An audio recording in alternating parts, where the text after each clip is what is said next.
சில நேரங்கள்ல நம்ம ஏன் சோகமா இருக்கோம்னே தெரியாது. அழணும் போல இருக்கும். ஆனா அழ முடியாது. நெஞ்சில பாரமா இருக்கும். ஆனா காரணமே தெரியாது. இந்த மாதிரி நான் நெறைய நேரம் ஃபீல் பண்ணியிருக்கேன். ஆனா ஏன் அப்படி இருக்குன்னு எனக்கு புரியல. அப்புறம் தான் இத பத்தியெல்லாம் படிக்கும்போது எனக்கு ஒரு விஷயம் புரிய வந்துச்சு. தண்ணி தாகம் எடுக்கும்போது நாம எப்படி தண்ணி குடிக்கிறோமோ, பசிச்சா எப்படி சாப்பிடுறோமோ, அந்த மாதிரி அழுக வந்தா அழுதுறணும். தைரியமானவன்லாம் அழமாட்டான், கோழ தான் அழுவான் அப்படின்னு நாமளே நம்மளோட அழுகைய சப்ரஸ் பண்ணிட்டு இருந்தோம்னா, நாளடைவில நம்ம மனசு சோர்ந்துரும். உணர்வுகள ஹெல்தியான வகையில நம்ம வெளிப்படுத்த கத்துக்கலன்னா, அது அன்ஹெல்தியான வகையில வெளிப்படும்.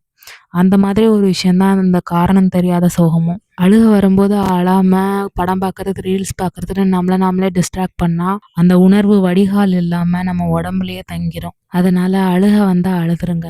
அதுதான் உங்க கஷ்டங்களுக்கான வடிகால். இப்படிப்பட்ட அழுகைய தான் கத்தார்சிஸ்ன்னு இங்கிலீஷ்ல சொல்றாங்க. அதாவது கடினமான உணர்வுகள வெளியேத்தி நம்ம மனச அமைதிப்படுத்துற சக்தி அழுகைக்கு இருக்கு அப்படின்னு சொல்லி சயின்ஸே சொல்லுது.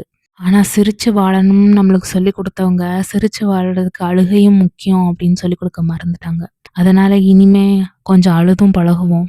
அடுத்தவங்க அழும்போது அரவணைச்சும் பழகுவோம்.